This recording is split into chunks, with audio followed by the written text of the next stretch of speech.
alone, no chaperone can get our number. The world's in slumber, let's misbehave. There's something wild about you, child, that's so contagious. Let's be outrageous, let's misbehave. I'd like to follow up on a few points that you made. They were so illuminating. And you talked about that you've gotten pushback regarding the film being a screwball comedy versus a romantic comedy. And at the Film Society, we spend a lot of time thinking about that concept. And you had talked about the different elements that distinguish the screwball comedy. In addition to the ones you mentioned, of course, the hilarity of the screwball comedy, but also you have beautiful leads who are doing funny things. They're made to look foolish. And with the romantic comedy, you don't see that at all. The unconventional courtships and the cross-class conflicts that you had mentioned, and the witty, fast dialogue. Also, that the women are self-directed. They are unconventional, and they do often drive the plot. And of course, underlying the screwball comedy, underneath all the laughs, there are spoofs on the rich and spoof on traditional institutions. You always have that social commentary that undergirds the laughs. And I think that's what gives it depth, texture, meaning, and why these films are so timeless.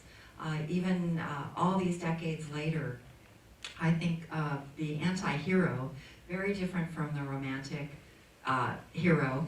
Here you have Johnny Case, who delights in learning of Julia, his fiance's family wealth, and says he'd married her, he would have proposed to her a lot sooner had he known about that wealth.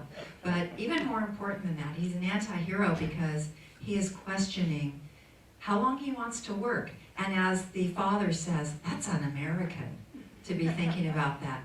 In America, we have this strong capitalism, and there's such a drive for productivity. And it's so timeless, this issue, because just last Sunday on CBS Sunday Morning, there was a segment on the maniacal American work ethic and how it harms our health, how it harms our well-being and our relationships. I mean, this movie couldn't be more timely. That's the thing. We've talked about, often in film noir, my friend Eddie Muller has a noir or not. And I think that there should be a screwball comedy or not. And I think that screwball comedy has evolved as a genre. It doesn't have finite edges like westerns. So in that way, it is similar to something like film noir. And I think that this happens to be a very rich example of a screwball comedy because it has the layers that you're talking about, because he's looking for more meaning in his life than just making a fast buck, and that wealth was going to be made very easy for him, and he took the looking for what meant something to him even more important than making money. And so I think sometimes that's the pushback on some of it, on why people don't quickly think of it as a screwball comedy, but I think it adds another layer to the screwball comedy. Yes, certainly. And as we look at our screwball heroine, the Linda Seaton character, she is so wonderful. But I think we can say it's certainly her journey as well as much as Johnny's, and to be freed of family expectations. And Johnny acts as the facilitator, get her moving. The film is a study in contrast. First and foremost, the relationship between the two sisters. They couldn't be more different in their value systems and their life philosophies. And also, the sets help support, like the costumes, and you did a brilliant job of pointing that out for the audience in advance so that we could really focus during the film on the high contrast between the sisters. Likewise, the sets are a study in contrast. You had mentioned that there was an Academy Award nomination for the sets. They were so outstanding. 2 points I'd like to make for the audience about the sets and the contrast. Number one is the Potter's simple apartment, contrasted with the city block-sized length of the Seaton Manhattan mansion. I mean, you can't get more different than that. And secondly, the playroom. You also mentioned that in your presentation. The playroom, it's warm, it's welcoming, it's intimate. The furnishings are, you have floral patterns, and you just want to sit down and get comfortable on the couch. Contrast that with the rest of the mansion. You have, it is cavernously large, austere, formal, intimidating, not welcoming whatsoever. And this, again, the sets, like the costumes, like the musical aspects of the film, they are giving us cues to how we read. They're shortcuts for us to understand characters. And that's the beauty of these screwball comedies and films of that era. 80 to 90 minutes, very efficient filmmaking all the way through. Well, if I may, the costume designers not only work closely with the director and the actors, of course, very closely with the actors, but the production designers. So a great example is at MGM, Cedric Gibbons and Adrian worked hand in glove to create that MGM style. They were not working independently of one another. They were coordinating absolutely everything, and so that is certainly true on this production as well. Yes. I also wanted to point out one role, one character and part that was, I thought, very powerful and moving and a quiet performance, and that is Lou Ayres. Amazing. In the role of Ned Seaton, the brother. As I was watching today, it's just very sad, it's poignant and heartbreaking. You know he's a musician, he's a composer, and yet he has abandoned that. He's abandoned his passions for acceding to Dad's demands. Father wants him to be a banker, and he's buckled under that, and he's going to be subservient to his father. And what does he do? He uses alcohol as a coping mechanism. And that speech or the conversation that he and his sister have as they're up against the couch in the special playroom, very, very touching and sad, and I think it helps her on her journey also. But as he's explaining how he gets through the night, and it's just heartbreaking. It really is. Let's talk about the incredible Cary Grant and his evolution. I know your life's work is studying film, studying the history of film and the costumes, and the evolution of Cary Grant. He is our greatest movie star, and he's certainly our leading screwball man of all time. And would you share with us, please, about his evolution in his costumes and development as an actor? I know he's very physical, of course. Screwball comedy has that physical element that it fits him like a glove. It does. One thing that I think a lot of people don't understand is that in old Hollywood, the men often wore their own clothes on screen.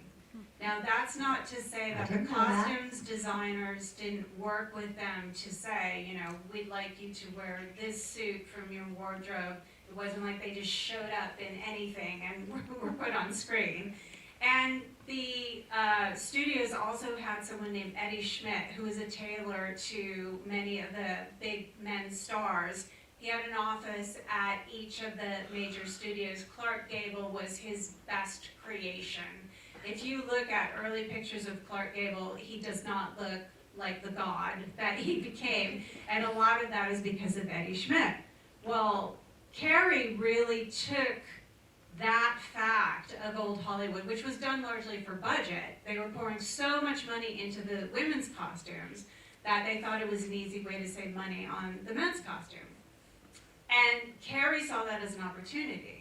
He was very invested in his style, and of course it evolved from, the double-breasted, boxier suits of the 1930s, going into the single-breasted suits of the 1940s, and he customized many things about his suits. One of them was having a higher collar line on his shirts, because he was very sensitive about what he considered a thick neck that he got from being so acrobatic in his youth. He was very strong across the chest, so he was always looking for ways to lengthen his neck, make it look a little narrower, and make him look lean.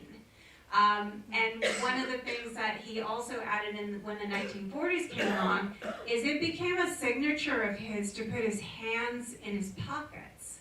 So he started to wear jackets that had double vents, so that the jackets would not ride up when he put his hands in his pockets. He could just slide them in between the vents.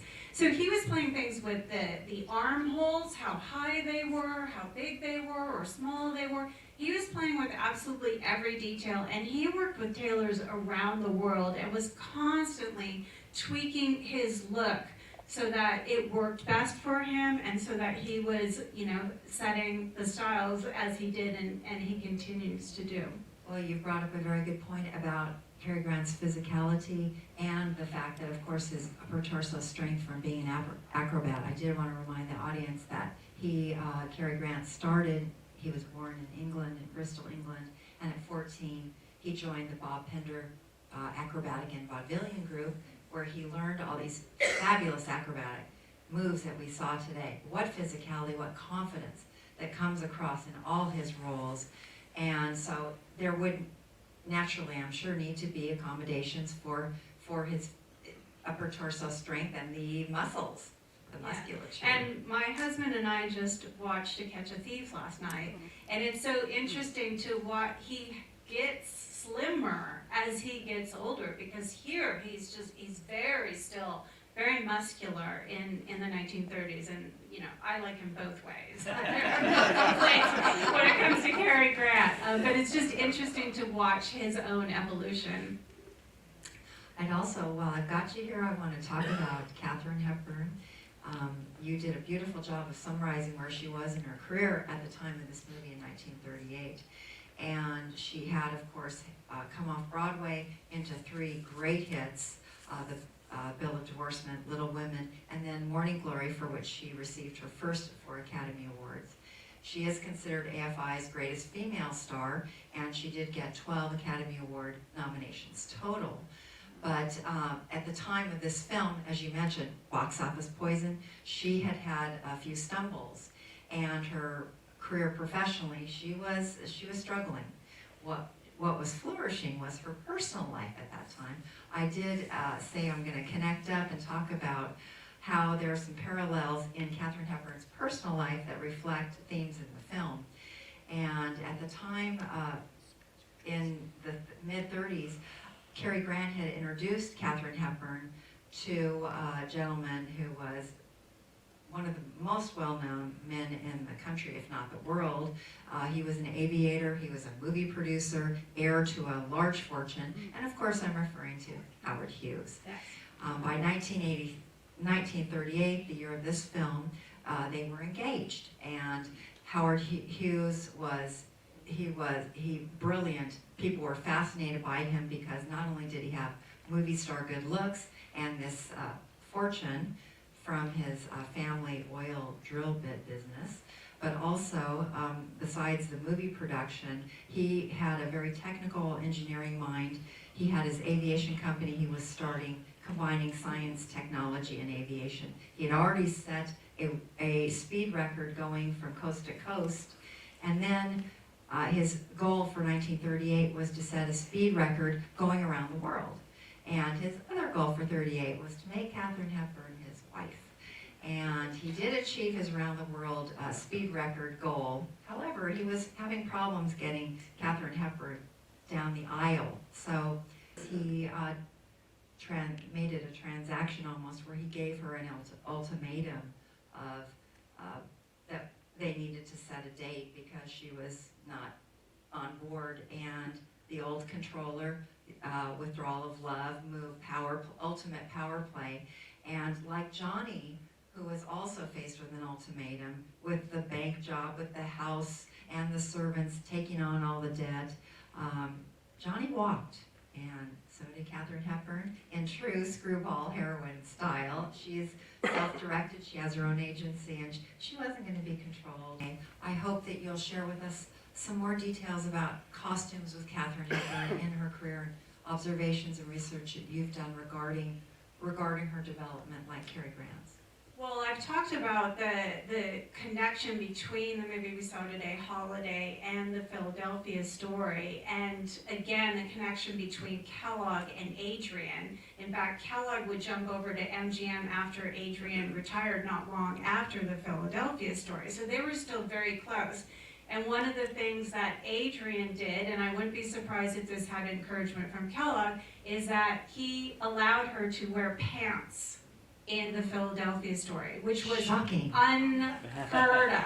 And it wasn't one outfit with pants. In fact, she opens the movie in pants outside the scene where he pushes her down.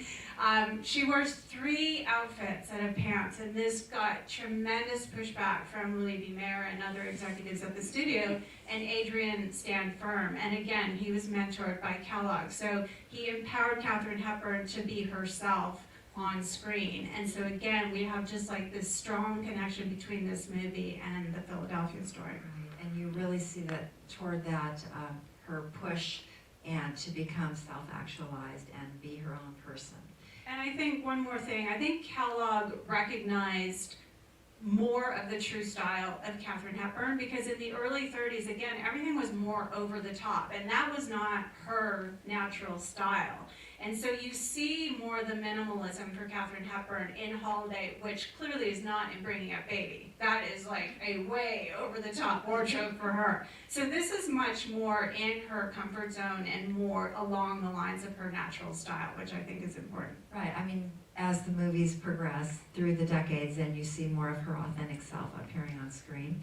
And with the Depression era audiences were drawn to the theaters for the escapism, for the beautiful, I mean, to see the wealthy, to see how they lived and dressed and what their homes were like. So as we wrap up today, Kimberly, I want to remind the audience that you will be signing your book out in the lobby as soon as we finish here. And may I comment that there's a lot on Cary Grant's style evolution in the book, so if you're Excellent. more interested in Well, that. I have my copy. We're all alone, no chaperone can get our number. The world's in slumber, let's misbehave. There's something wild about you, child, that's so